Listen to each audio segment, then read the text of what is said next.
Sorry, stranger. I'm not sure you're talking to the right person. I'm only a simple therapist, and from what I can see, you're not one of my clients.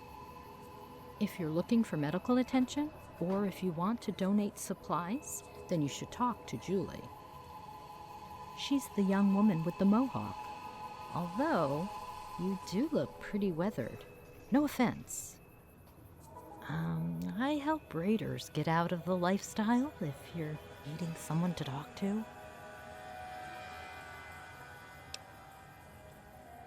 My apologies then. I didn't mean anything by it. You just look like someone who can look after themselves. It's sort of become my specialty, rehabilitating raiders, that is. Well, if you're not an ex-raider, then how can I help you?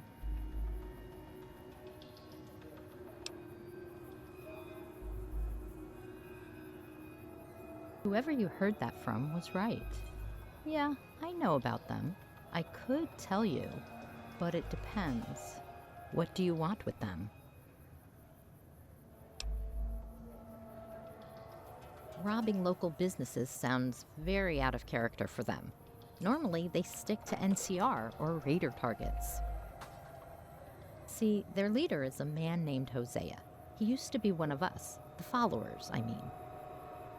He was sick of the NCR pushing the common folk around, taking what they want, sending all of Vegas's electricity and water back to California. I sympathize with him, but there are better ways to fight that don't involve violence. Unfortunately, that's not the prevailing opinion out there in the wastes.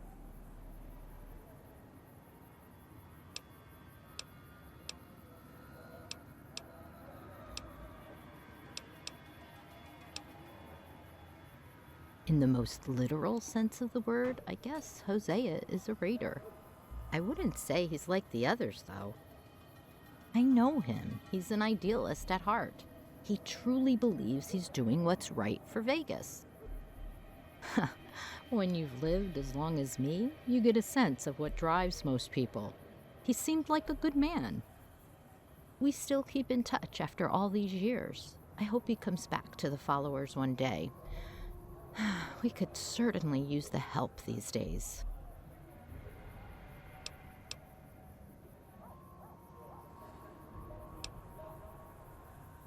It's always wise to meet someone yourself first, before you make up your mind about them. But we just met. I don't know if I can trust you. You might just go ahead and murder Hosea. I can't do that to one of my old friends. But there is something you could do to help me trust you, if you don't mind doing me a favor, that is.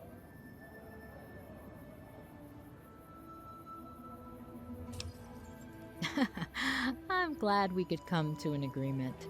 Trust me, helping the unfortunate in Vegas is something we could all stand to do a little more of. What I need is a bit of a long story, so I'll try to be as brief as possible. A few weeks back, a little girl came through that gate there. She couldn't have been older than 6 years old. Her parents were nowhere to be found, which is sadly a more common occurrence than you think. It's getting rougher out there, I swear.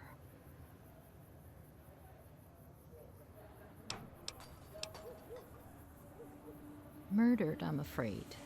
As I said, it's shocking how many times this kind of thing happens out there. I don't think she spoke a word for an entire week, that poor girl. Eventually, we got her to open up a little after some therapy. She's still not 100%, but these things take time, unfortunately. I hope she's going to be all right.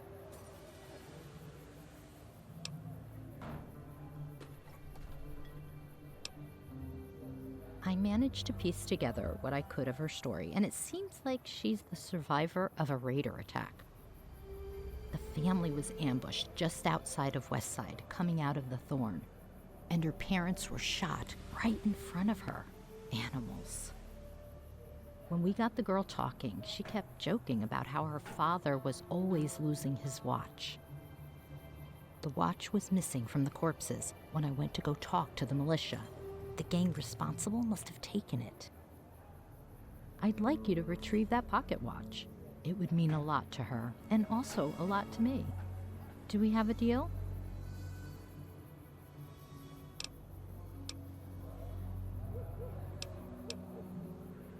Absolutely. She'll be delighted if you're successful. I'm glad you have at least the drive to try and do some good in the world. I think the most likely culprit is the Scorpion Gang.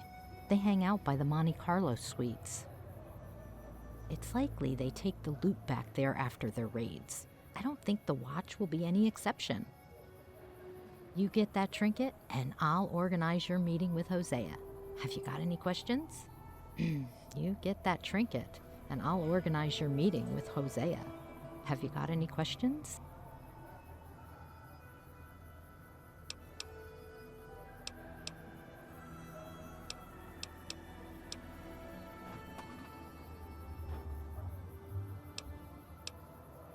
Thankfully, we managed to find a generous family back west to take her in. They always wanted a daughter after years of trying themselves. Still, this kind of trauma doesn't leave you. It sticks with you until the day you die. All you can do is manage it. I'd like to give her something to remember her parents by. You get that watch, and I can make sure she gets it in her hands. Any other questions?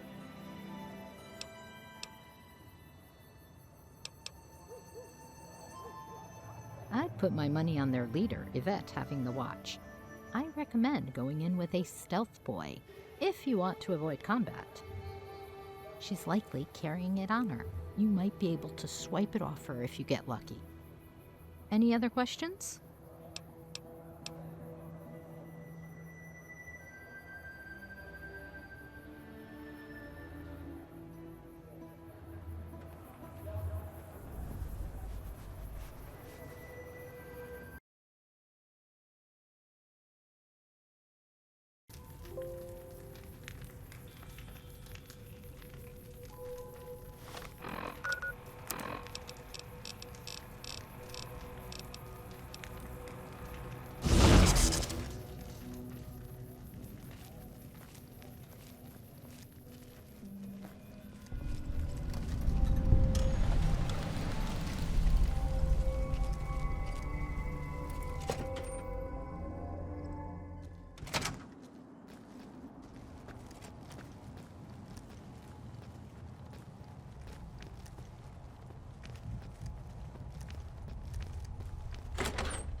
Hello again. How can I help you?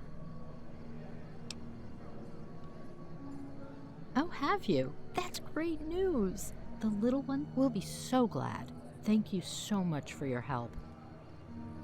About the meeting I promised, I'll send a letter to my contact. Hosea should meet you if I put in a good word for you. The meeting place should be in one of the rooms on the second floor of the Gray in North Vegas.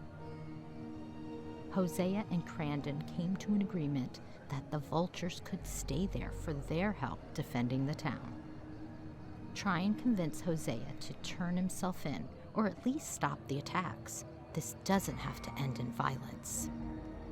If it does, then it will be the people of North Vegas who will be caught in the crossfire. Now, I can't decide for you, but at the very least, think on my word, stranger. Good luck. Now, is there anything else I can do for you?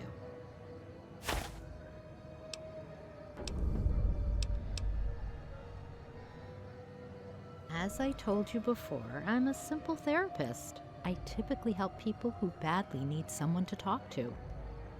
I normally help people overcome addiction, which is unfortunately a massive task in Freeside. If you've not already, talk to Julie. She's got a few ideas on helping out the community. What else can I help you with? Oh, we go way back. We used to both work in the library at the Boneyard. I'd say those were the days, but That's just nostalgia talking. We both used to peruse the history section, and we'd get to talking about our favorite periods of history. He was a charming young man back then, and we certainly grew close. That all changed when he got transferred to an outpost on the frontier. We still keep in touch, though, despite him feeling a bit more distant with every letter sent back and forth. Long-distance relationships always seem doomed to fail, don't they? I can tell you this is not the place to be if you're a recovering addict. It's very hard to remain sober in this town. Especially with that slimeball Dixon and his ilk peddling chems on every corner. I don't have much else to tell you, I'm afraid. I can answer any other questions you might have, though. Just let me know if you ever need to chat. Just let me know if you ever need to chat.